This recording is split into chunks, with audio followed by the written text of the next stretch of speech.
सावन के महीने का नियम, 2 लोटे जल लेकर देवाधिदेव महादेव के सामने जाइए। यहाँ अशोक सुंदरी वाली जगह से दोनों धार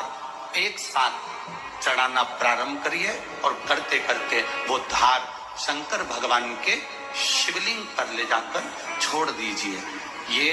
सावन के महीने के अगर आपने मात्र 7 दिन भी लगातार अगर ये धार आपने चढ़ा ली है तो देवाधिदेव महादेव की कृपा से 3-4 महीने में सूचना आपको प्राप्त होती है। आपके घर के पास में जो शिवालय है भगवान शंकर का, एक छोटा सा शिवलिंग है। मानो अगर दिल से तुमने मान लिया कि ये केदारनाथ है, दिल से तुमने मान लिया कि ये महाकाल है, दिल से तुमने मान लिया कि भीमा शंकर है, दिल से तुमने मान लिया कि ये मल्लिकार्जुन है, दिल से तुमने मान लिया कि विश्वनाथ है। जिस दिन तुम्हारा मन पर जा, सावन के महीने में, श्रावण के महीने में जब तुम 2 लोटा जल चढ़ाने के लिए जाओगे,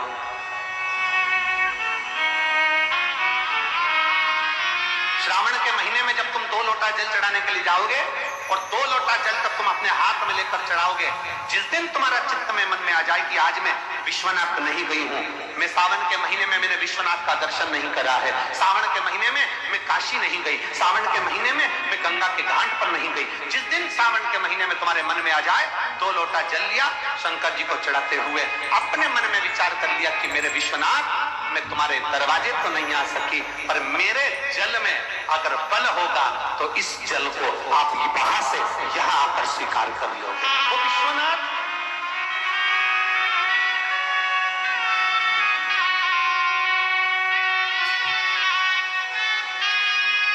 पहला दिन लगे 2 लोटा जल चालू कर दो। श्रावण के पूरे महीने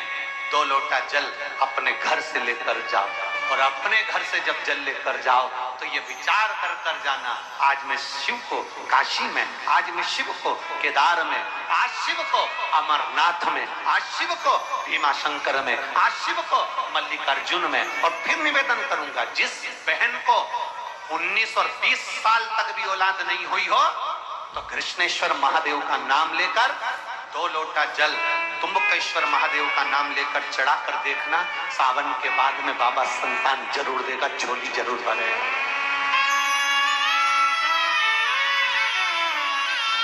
कहीं नहीं जाना,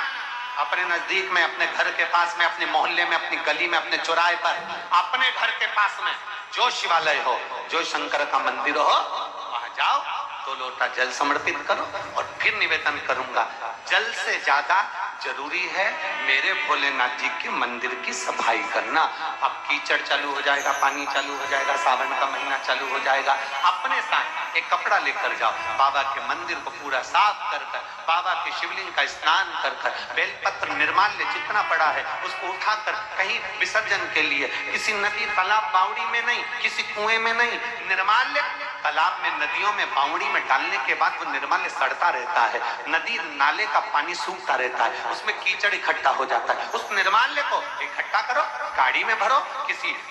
एक खड्डा खोदकर वहां दबाकर उसकी खाद तैयार करो और बाद में बेलपत्री के वृक्ष के नीचे उसको डालते रहो। और ध्यान रखना कि निर्माल्य हमें नदी तालाब बावड़ी कुएं में नहीं डालना है, महादेव से कहना नहीं आता। तब हम क्या करें? तो शिव महापुराण की कथा बड़ा सुंदर बात कहती है कि जीवन में कितनी भी तकलीफ हो, कितना भी कष्ट हो, कितना भी दुख हो, जब हम एक बेलपत्र लेकर भगवान शिव को समर्पित करने के लिए जाते हैं और दिल से, हृदय से, भाव से जब एक बेलपत्र समर्पित करते हैं और 1 लोटा जल अशोक सुंदरी पर चढ़ाने के बाद हम देवाधिदेव महादेव को जब समर्पित करते हैं तो ये निश्चित है हमारे दुख, हमारी तकलीफ, हमारे कष्ट को मेरा शंभू काटता जरूर है, ये निश्चित था। बोल बम का नारा है, जरा जम के, बोल बम का नारा है, सारी समस्या का हल। जब हमारे भीतर कोई तकलीफ होती है, हमारे भीतर जब कोई कष्ट होता है, हमारे भीतर जब कोई दर्द होता है, हमारे भीतर जब कोई दुख होता है, तब हम देवाधिदेव महादेव को 1 लोटा जल समर्पित कर कर अपने हृदय की बात भगवान शिव से जरूर कर। जरूर थोड़ी सी भी विषम परिस्थिति चल रही है, थोड़ा भी तकलीफ चल रही है, थोड़ा भी कष्ट आया है जीवन में, थोड़ा भी दुख, थोड़ी भी तकलीफ, थोड़ा भी दर्द, थोड़ा भी कष्ट अगर आपके जीवन में आया है तो शिव महापुराण की कथा कहती है सबसे पहले भगवान शंकर की शरणागति में जाए, भगवान शिव के पास जाए। सबसे पहले भगवान शिव के पास पहुंचे और भगवान शंकर के पास जाकर अपने हृदय से, अपने दिल से, अपने मन से, अपने भाव से भगवान शिव को अपने मन की बात देवदेव महादेव को कहना प्रारंभ कर।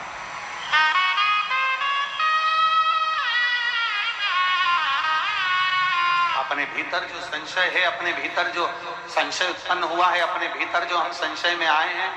उस संशय को मिटाने के लिए, अपने भीतर के दुख को, अपने भीतर की तकलीफ को, अपने भीतर के कष्ट को मिटाने के लिए कहीं दूसरी जगह नहीं जाए।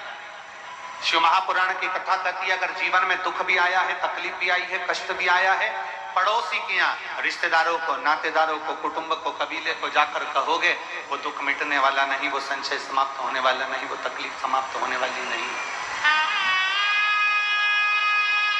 वो दुख समाप्त होने वाला नहीं। अगर जीवन में संशय आया है, जीवन में अगर तकलीफ आई है, जीवन में अगर कष्ट आया है,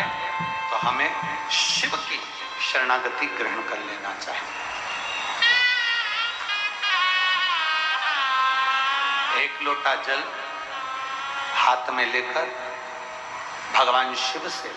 अपने दिल की बात, अपने मन की बात भगवान शंकर को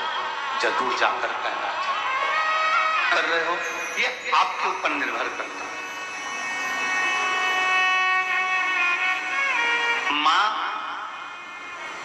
महात्मा और परमात्मा,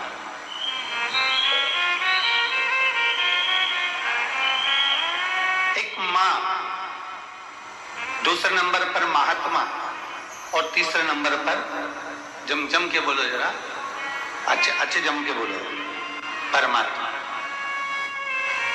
ये तीन आपको देखते तक नहीं, फिर भी अपना पूरा प्रेम, अपनी पूरी वात्सल्यता, अपनी पूरी करुणा, अपनी पूरी उदारता ये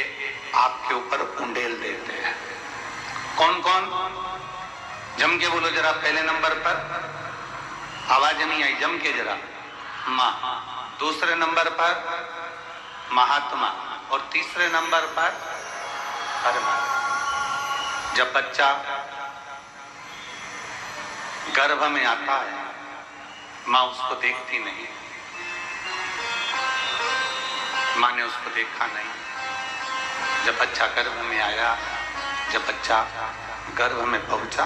तो मां ने उसको देखा नहीं, मां उसको देखी नहीं। बच्चा जब गर्भ में आता है तो मां ने उसको देखा नहीं होता है। बच्चा जब गर्भ में आता है तो मां उसको निहारी नहीं होती है, पर मां अपनी पूरी करुणा, अपनी पूरी उदारता, अपनी पूरी वात्सल्यता, अपना पूरा प्रेम मां उस बच्चे को दे देती है।